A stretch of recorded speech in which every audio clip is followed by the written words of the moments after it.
हमने एक्चुअली यहाँ पे फ्लैट ले लिया है, तो ये Cloud9 है हमारा फ्लैट। ये अभी इंद्र जी निकल रहे होंगे, रुके मैं दिखाती हूँ। तो ये जो है ना, ये स्वर्ग है एक्चुअली। और इसलिए साथियों, जीवन में पॉजिटिव थिंकिंग की बहुत बड़ी ताकत होती है।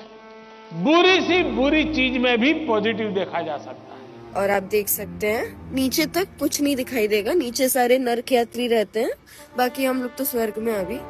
बुरी सी बुरी चीज में भी पॉजिटिव देखा जा सकता है। इसीलिए मेरी सभी से रिक्वेस्ट है, अगर आप पॉल्यूशन को भी पॉजिटिव नजरिए से देखने की कोशिश करेंगे तो उसमें भी कुछ अच्छा ढूंढ पाएंगे। धन्यवाद। कैसे कोई देखेगा पॉल्यूशन में, दिख कहाँ रहा है।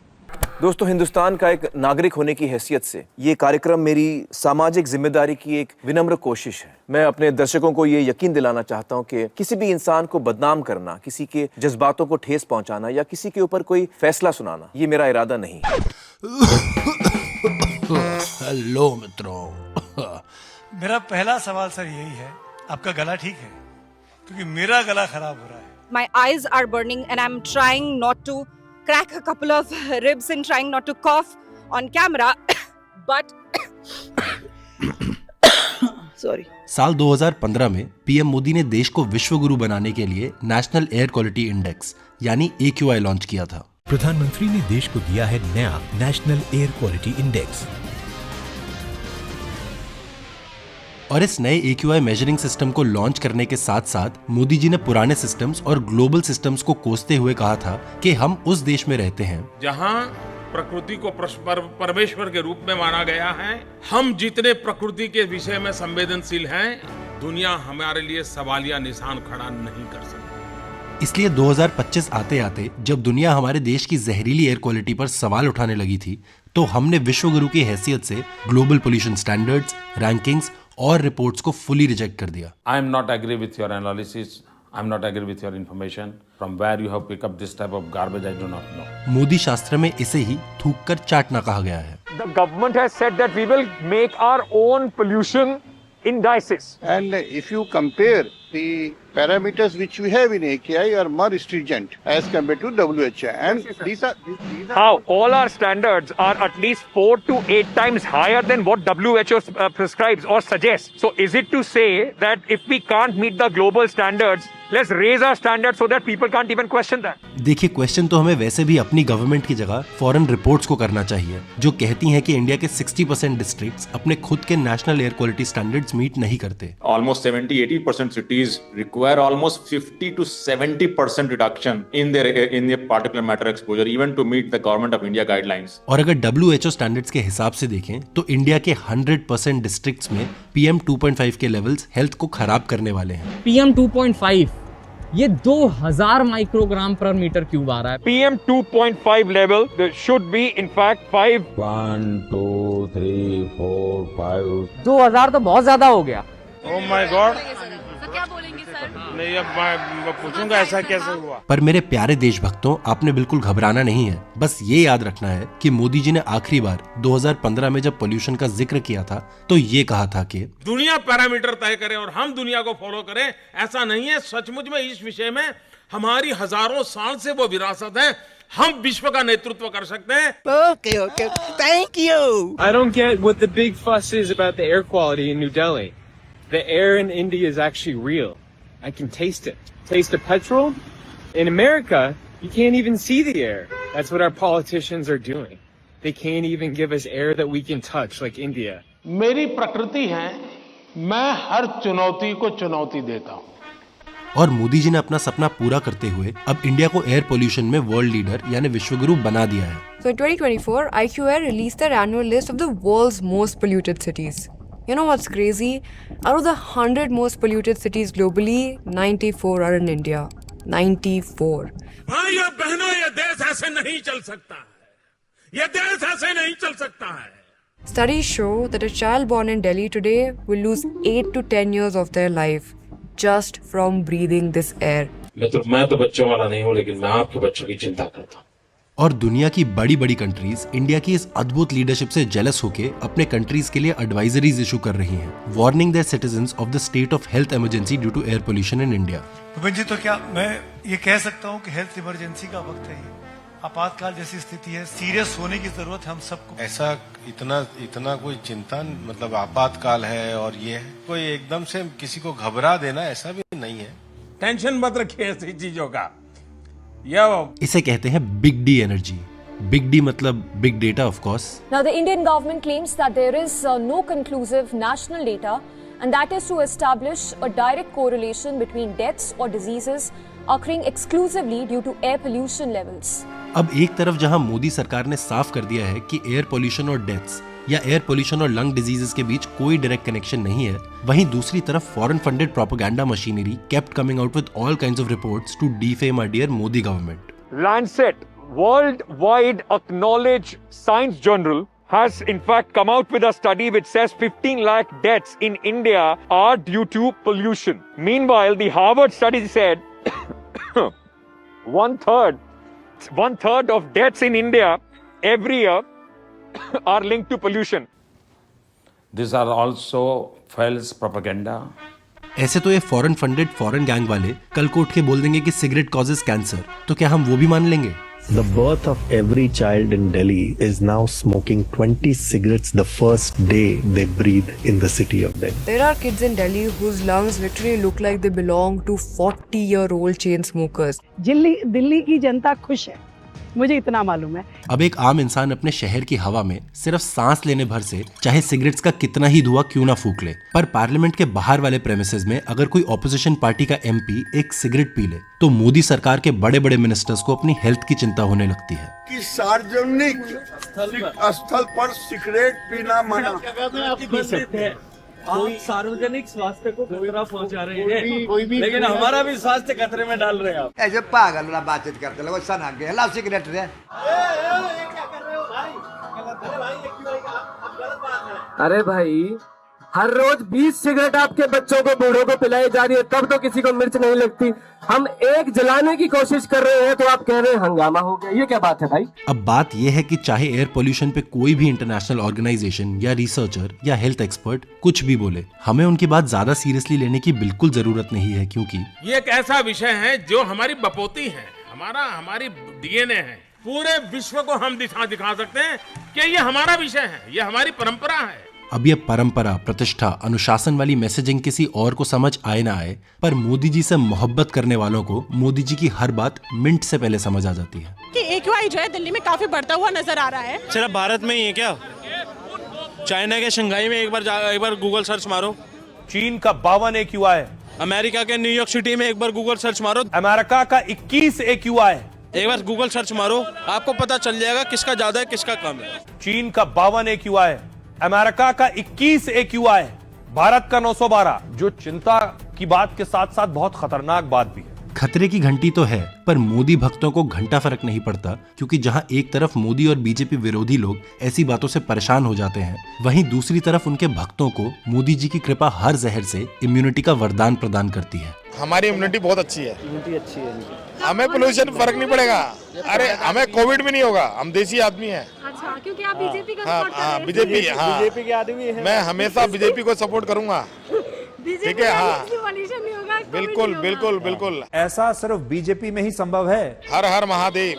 ऐसे ही एक महान कट्टर धार्मिक भाजपा के नेता ने देश को ये भी समझाया कि पोल्यूशन तो छोटी मोटी चीज है, देश के नागरिकों के लिए बड़ा खतरा एक्चुअली कुछ और है। तो हवा के प्रदूषण से ज्यादा दिमाग में जो मैकाले, मार्क्स और माओ का प्रदूषण आकर बैठ गया है, ये देश के लिए ज्यादा बड़ी चुनौती है। और इस सबसे बड़ी खतरनाक चुनौती का सामना करना बीजेपी की हर सरकार को आ गया है, और इसका सबसे प्राइम एग्जाम्पल हमें दिल्ली में देखने को मिला, जहां की चीफ मिनिस्टर रेखा गुप्ता जी ने मकौले, मार्क्स और माओ की मानसिकता वाले, यानी मोदी और बीजेपी से सवाल पूछने वाले कॉमन सेंसिकल लोगों को हर बार की तरह मुंह तोड़ जवाब दिया। क्या है कि हरियाणा में सरकार आपकी है, यूपी में सरकार आपकी है, राजस्थान में सरकार आपकी, तो तीनों तरफ से दिल्ली के इर्द गिर्द जो राज्य हैं उनमें सरकारें आपकी हैं। पोल्यूशन कब कम होगा? आपकी नहीं है भाई, बीजेपी की है। आपकी नहीं है, बीजेपी की सरकारें हैं। आपकी नहीं है, बीजेपी की सरकारें हैं। और बाय गॉड, रेखा जी की ऐसी फनी पंचलाइन सुन के मेरी तो हंसते हंसते खांसी निकल गई है, मोदी जी की कसम। ये जो आप इतना खांस रही हैं, ये भी केजरीवाल जी की देन तो नहीं है? दिल्ली वालों को बहुतों को खांसी दे के गए हैं वो। उस ऑफिस में बैठी हूँ, पता नहीं, हो सकता है कुछ कीटाणु छोड़ गए। ऐसे ही पॉलिटिकल कॉमेडी स्किल्स के चलते अगर कुणाल कामरा जैसे कोई कॉमेडियन दिल्ली में आके पॉलिटिकल जोक सुनाना चाहें तो रेखा जी उन्हें साफ साफ शब्दों में बता देती हैं कि अपने रिस्क पे आए। 2014 में मोदी जी के पीएम बनने के बाद बीजेपी की पहली फीमेल चीफ मिनिस्टर का क्रिएटिव स्किल सेट सिर्फ कॉमेडी तक सीमित नहीं है। वो वर्ड प्ले जोक्स के अलावा शायरी सुनाना भी बहुत पसंद करती हैं। एक शेर कहना चाहूंगी कि शाख से टूटे हुए पत्ते नहीं हैं हम, शाख से टूटे हुए पत्ते नहीं हैं हम, आंधियों से कहो अपनी औकात में रहें। क्या बात है, वाह वाह वाह। आंधियों से कहो कि अपनी औकात में रहे। ये शेरो शायरी भी करती है, ये आपका नया रूप मुझे नहीं पता था। कि बागवान ने भी न जाने कैसे कैसे शौक पाल रखे हैं, फूलों के गमलों में कांटे संभाल रखे हैं, और इस सियासत में तो चित भी इनकी पट भी उनकी, हमने क्या बेवजह सिक्के उछाल रखे हैं। तो बेवजह सिक्के उछालने की जगह पहले तो रेखा जी ने बेवजह करोड़ों रुपए ऑफ टैक्स पेयर्स मनी उछाल के क्लाउड सीडिंग जैसा फेल्ड एक्सपेरिमेंट करवाया। अरविंद केजरीवाल सरकार को क्लाउड सीडिंग कराने की परमिशन नहीं मिली थी। कहा गया कि सर्दियों में दिल्ली में बारिश के लिए जरूरी बादल ही नहीं बनते, अगर बादल बन भी जाएं तो नीचे की सूखी हवा में बारिश की बूंदें जमीन तक पहुंचने से पहले ही उड़ जाती हैं। साथ ही क्लाउड सीडिंग में इस्तेमाल होने वाले केमिकल के नुकसान को लेकर के भी चिंता जताई गई थी। लेकिन सरकार बदलते ही साल भर के भीतर एक एक करके सभी मंजूरियां मिल गईं। हमने क्या बेवजह सिक्के उछाल रखे हैं। और फिर AQI मॉनिटरिंग स्टेशंस पे टैक्स पेयर मनी का पानी उछाल के पोल्यूशन कंट्रोल करने का मास्टर स्ट्रोक खेला कि जहाँ जहाँ आपके मॉनिटर लगे हुए हैं वहाँ पर ही जाकर के सारा छिड़काव हो जाता है। यहाँ पर लगातार पानी का छिड़काव किया जा रहा है और ये air quality monitoring station Jahangirpuri का है। कोई मॉनिटर पे करके AQI डाउन होता है क्या? और AQI एक ऐसा आपका टेम्परेचर है, आपको जो किसी भी इंस्ट्रूमेंट से पता चलता है, तो उसमें watering is the only solution. No, ये है हमारे 7000 लीटर की गाड़ी है, ये हमारे को 6 घंटे हमारे को यहाँ पे लगातार पानी चलता रहता है। लगातार पानी चलता रहता है हमारा। और छिड़काव में किस बात का ध्यान रखते हैं आप? स्टेशन के आसपास में थोड़ा सा ज्यादा छिड़काव करते हैं। जहाँ सबसे ज्यादा पॉल्यूशन होगा वहीं तो आप सफाई करेंगे। मीटर पे तो नहीं मार रहे आप जाके पानी। रेखा जी आंखों में धूल नहीं झोंकती, बल्कि पानी के छींटों से सबकी आंखें खोल देती हैं। पर विजिबिलिटी जीरो हो तो आंख खोलकर भी क्या ही देख लोगे। It's getting worse and worse. I'm from Delhi, so I know what it used to be earlier, and it's just getting worse. And something needs to be done to stop it. Otherwise, we won't be able to see each other standing next to each other. It would reach that point. मैं 2 दिन मुश्किल से रहता हूँ, infection हो गया। ये दिल्ली पूरा प्रदूषण से त्रस्त है। ऐसा क्यों बोल रहे हो भाई? अब देश में इतनी मजबूत बीजेपी सरकार को पावर में बनाए रखने के लिए आप अपनी थोड़ी बहुत जान भी नहीं दे सकते क्या? I directly felt impacted because this is the first time I'm also not walking in the evenings. I'm not out in the evenings for morning walks. And I suddenly realized, why is the Prime Minister not leading it, leading the charge? What stops the Honorable Prime Minister to address the nation? Why should everything rest at the Prime Minister?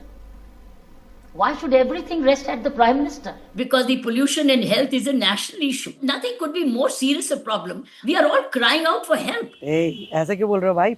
और जब आम लोगों ने अपने AQI metres निकाल के pollution नापना शुरू किया तो सरकारी फिगर्स से डबल रीडिंग दिख रही थी। और इस कंफ्यूजन को क्लियर करते हुए दिल्ली के एनवायरमेंट मिनिस्टर ने लोगों को ये समझाया कि आप अपने मीटर लेके चले जाएंगे तो मैं उसमें कुछ कर नहीं चाहता। अगर आपका एजेंडा कुछ डिफरेंट होगा कुछ पेश करने का तो मैं उसमें कुछ नहीं कर सकता। देखिए, आपका एजेंडा कुछ होगा, मैं उस एजेंडे में कुछ नहीं कर पाऊंगा। वो आपका एजेंडा आप जैसे मर्जी पेश करिए, लेकिन आपका कुछ एजेंडा अलग होगा, मैं उस पर नहीं बहस आपसे कर सकता। लेकिन आपको कुछ एजेंडा अलग होगा, मैं उस पर नहीं बहस आपसे कर सकता। हाँ, बहस तो ज्यादा इंपॉर्टेंट इश्यूज पे होनी चाहिए, जैसे नेशनल सॉन्ग की हिस्ट्री।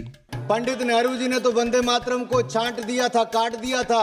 उन्होंने 2 स्टैंजा तक सीमित कर दिया था। वंदे मातरम के साथ विश्वासघात क्यों हुआ? बंकिम दा का ये भाव सूत्र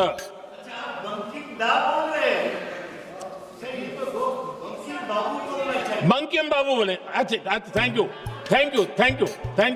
हो क्या रहा है? हो क्या रहा है? तो ये हो क्या रहा है मुझे भी नहीं पता।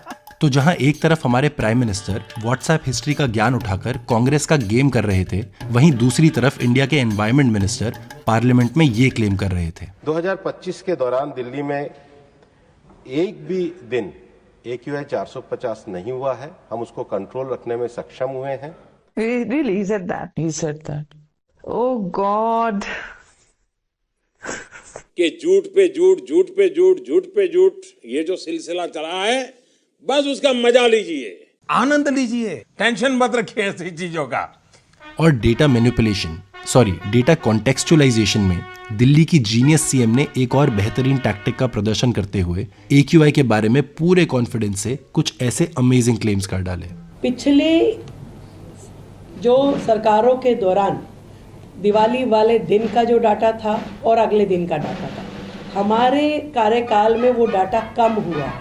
इंडियन एक्सप्रेस ने CPCB के ही आंकड़ों के सहारे बताया कि पिछले साल दिवाली के दिन दिल्ली का AQI 328 था, जो इस दफा 345 हो गया। बढ़ा नहीं है, कतई नहीं बढ़ा है। जब भी मुंह खोलते हैं धाड़ धाड़ धाड़ धाड़ धाड़ AK-47 की तरह बस झूठ ही निकलता शुरू हो जाता है। मैं झूठ बोलती नहीं हूँ। तो रेखा जी ने ये झूठे AQI फिगर्स वाला ब्रह्मास्त्र दिवाली पर पटाखे अलाउ करने के अपने फैसले को जस्टिफाई करने के लिए खेला था, क्योंकि हम राम जी के काज तो राम जी हमारे काज। और साथ ही साथ रेखा जी ने शायद उसी जादू को यूज करते हुए पीक दिवाली आवर्स में से 13 घंटे का 39 में से 31 AQI मॉनिटरिंग स्टेशंस का डेटा गायब करवा दिया था। मैं ईश्वर की इतनी प्यारी बेटी हूँ। अब रेखा जी के इस मैजिकल स्किल को अप्रिशिएट करने की जगह जो लोग एंटी हिंदू है, वही इस डेटा फजिंग के पीछे का लॉजिक पूछने लगेंगे। लॉजिक ढूंढ रहे बातों में, लॉजिक ग्रीन पटाखों में बड़ा लॉजिक था है कि वो आसमान में जाके पालक हुई है। क्या सोच रहे थे तुम, ग्रीनरी हो जाएगी आसमान में? सबसे पहली बात, ये एंटी हिंदू है, ये एंटी हिंदू है। कोई बंदा बोल देता कि दिवाली पे पटाखे मत जलाओ, कह रहे बकरा ईद पे बोल। तो बकरा मेरी छत पे उड़ के थोड़ी आ रहा है, पोल्यूशन आ रहा है। और फेस्टिवल्स की तो ऐसी शौकीन है हमारी रेखा गुप्ता जी कि दिवाली पर पटाखों के धुएं से हवा भरवा दी थी, और छठ पूजा के लिए यमुना केमिकल्स से। So what the government did during Chhath Puja was not clearing these pollutants from the river, but all they did was spray a chemical on the surface of the river to show you that it's all good and there's no foam. हमने कुछ भी डाल के साफ किया, साफ हो गई। No! This is how it looked that time and this is how it looks today. Chhath का व्रत आ गया है, छठ का त्योहार आ गया है, बिहार में चुनाव है, तो जल्दी जल्दी घाट सजा थोड़ी ना कर दिए हैं।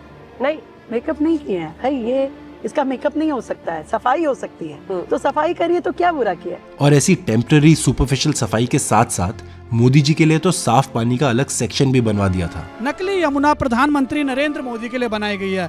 आप अपने स्क्रीन पर देख सकते हैं कि यहाँ पर आर्टिफिशियल पॉन्ड बनाया गया है। ये झूठ है, ये औरंगजेब और अकबर के चहीते बोल रहे हैं। तो ये जो पानी है ये यमुना से नहीं आ रहा है, वो एक्चुअली सोनिया विहार का जो पाइपलाइन है वहाँ से वो पानी ले जाया जा रहा है। 2014 में मैंने सोचा था कि प्रधानमंत्री अच्छे हैं, लेकिन अभी 2025 में पता चल गया कि मेरे को कितना बेवकूफ बनाया, और इतना गुस्सा है कि मत पूछिए। पर ये सब छोड़िए, भाजपा सपोर्टर्स ने तो यमुना की सफाई के क्लेम की नदी में झट से डुबकी मार ली थी। पूरे भाजपा का जो प्रोपेगेंडा है, दूध का दूध पानी का पानी हो रहा है। ये आपके सामने भरी हुई बोतल है, जनाब पी के दिखाएं। लेकिन ये लोग जो हैं, ये यमुना जी को एक सेकंड नहीं, पूरा पी के दिखाइए। अरे पूरा मेरी मर्जी, अरे पूरा मेरी मर्जी, नाटक की बात है। पूरा एक सेकंड, पूरा मर्जी। ये देखिए, आम नागरिक पी रहे हैं। हो क्या रहा है, हो क्या रहा है? ये श्रद्धा होती है, ना पीने को लोग गंगा का पानी ना पिए, और पीने को ये भी पिए। अब ये बात तो रेखा जी ने 100% सही कही है कि आखिर में सारी बात आकर श्रद्धा पर रुक जाती है। इसीलिए एक इंसान को जो गंदा नाला दिखता है, उसे दूसरा पवित्र नदी मान लेता है, एंड वाइस वर्सा। वेनिस गए आप? नहीं, मैं नहीं गया, मुझे मौका नहीं मिल पाया। मैं भी नहीं गई। तो दिल्ली में बनाएंगे। जब वो रिवर जो दिखती है और उस पे वो जो बोट चलती है, क्या है वो? नदी है, वो भी नाला है। वेनिस की नदी का नाम बदलकर नाला करने वाली रेखा जी की पार्टी के दिल्ली के MP ने एक ऐसी ही गजब स्कीम सजेस्ट की है, जिससे दिल्ली की हवा में से जहर साफ हो जाएगा, दिल्ली के ग्राउंड वाटर लेवल्स देश में लोएस्ट से हाईएस्ट बन जाएंगे, और दिल्ली के पानी में भरे यूरेनियम की टॉक्सिसिटी हेल्दी मिनरल्स में कन्वर्ट हो जाएगी। दिल्ली के गार्बेज के पहाड़ पेड़ों से भर जाएंगे, और दिल्ली की टूटी सड़कें सेल्फ हील करना सीख जाएंगी। बड़ी खबर हम आपको बता रहे हैं, दिल्ली का नाम इंद्रप्रस्थ करने की मांग है। बीजेपी सांसद प्रवीण खंडेलवाल ने गृह मंत्री अमित शाह को एक पत्र लिखा है। दूसरा सॉल्यूशन मिल गया है कि दिल्ली का नाम इंद्रप्रस्थ करने वाले हैं, तो आपको पूछेगा दिल्ली में पोल्यूशन है ही नहीं, दिल्ली है ही नहीं, पोल्यूशन का इंद्रप्रस्थ है पोल्यूशन। तो ओके थैंक यू। तो मेरे दिल्ली वालों, क्या आपने कभी ये सपने में भी सोचा था कि विश्व गुरु की कैपिटल के सारे डेडली प्रॉब्लम्स का इतना इनोवेटिव सॉल्यूशन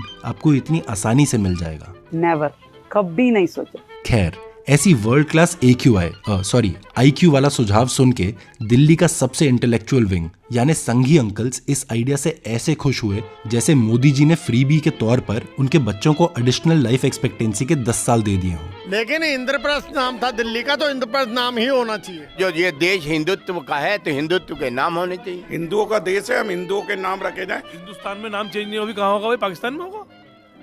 ये बिल्कुल चेंज होना चाहिए और बिल्कुल चाहिए। हम अपने सॉवरिटी में रह रहे हैं, अपने देश में रह रहे हैं, हम जो चाहेंगे वो करेंगे। और हम जो हिंदू स्टेट हमारा था अब बनने जा रहा है तो उसके बना के छोड़ेंगे उसको। अब नफरती अंकलों की फेवरेट पार्टी भाजपा ने नफरती अंकलों की फेवरेट फेटिश पूरी करने का प्लान सक्सेसफुल करने के लिए गली गली नफरती बाबाओं की फौज को यात्राओं पर निकाल दिया है। और हिंदुओं, यदि तुम एकता करोगे तो भारत हिंदू राष्ट्र होकर के रहेगा।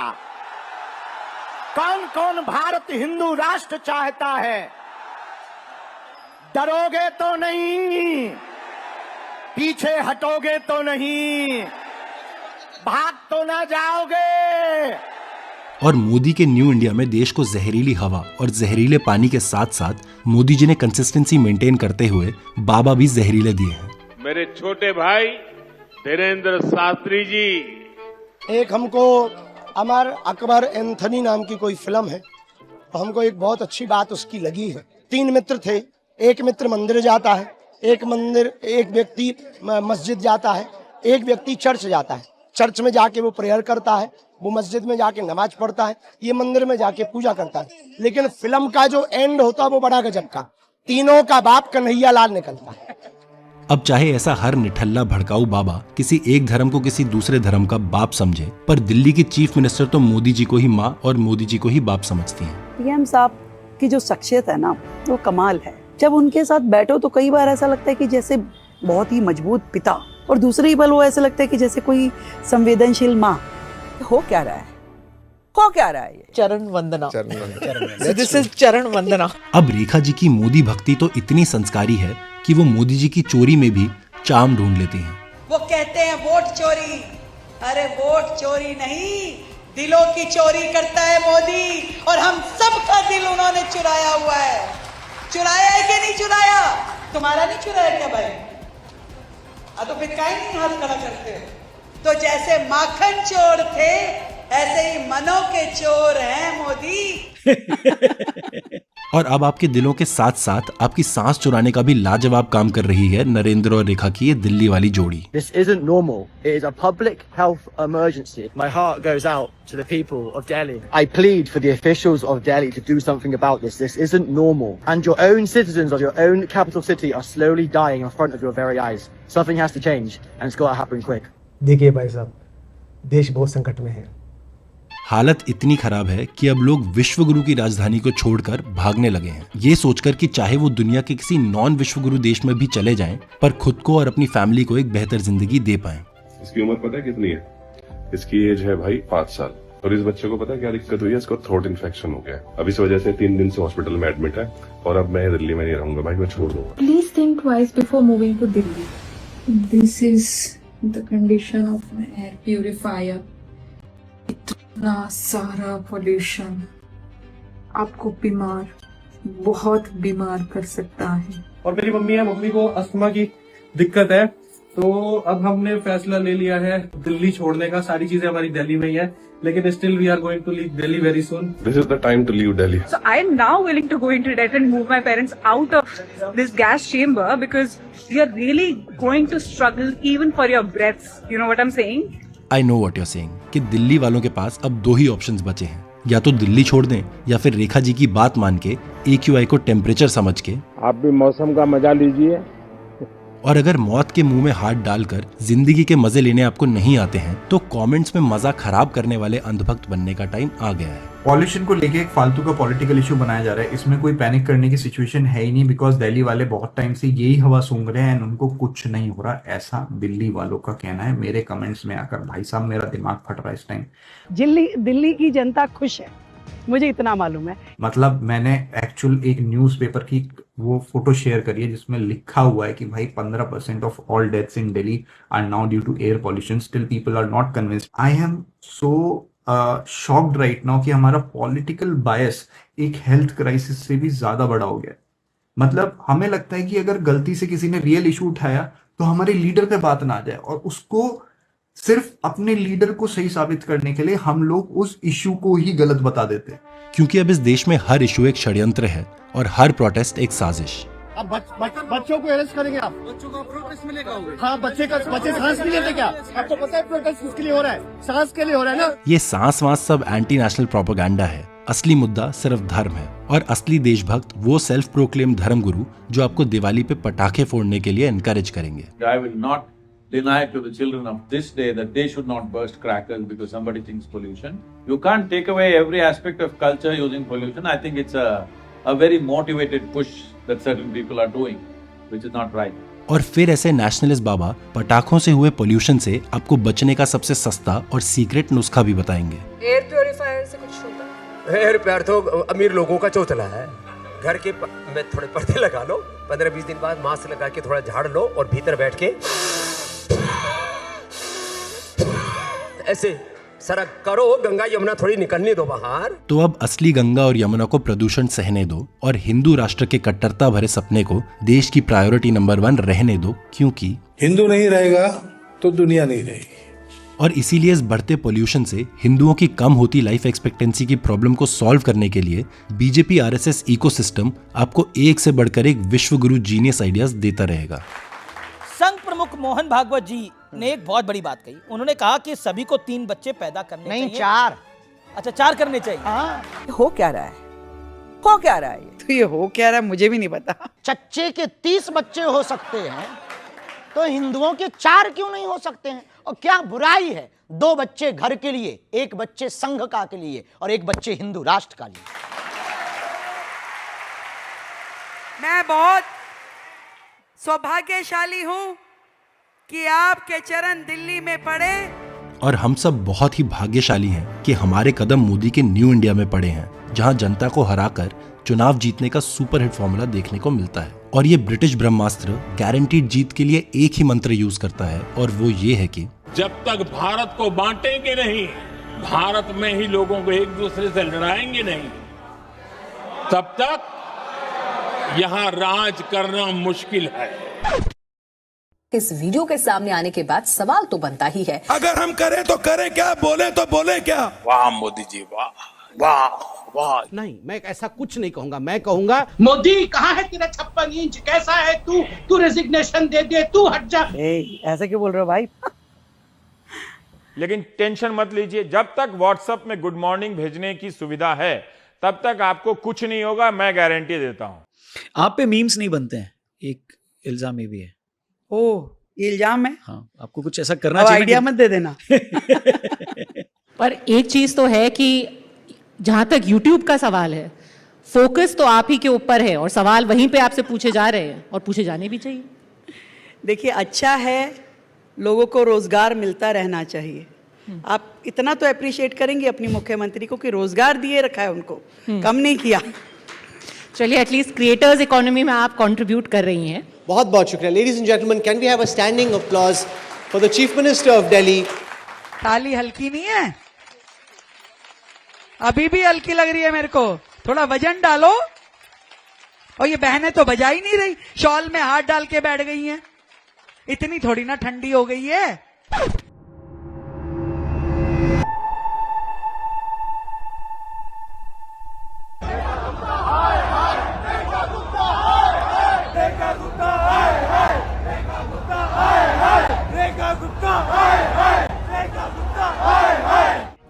दिल्ली की जनता खुश है, मुझे इतना मालूम है।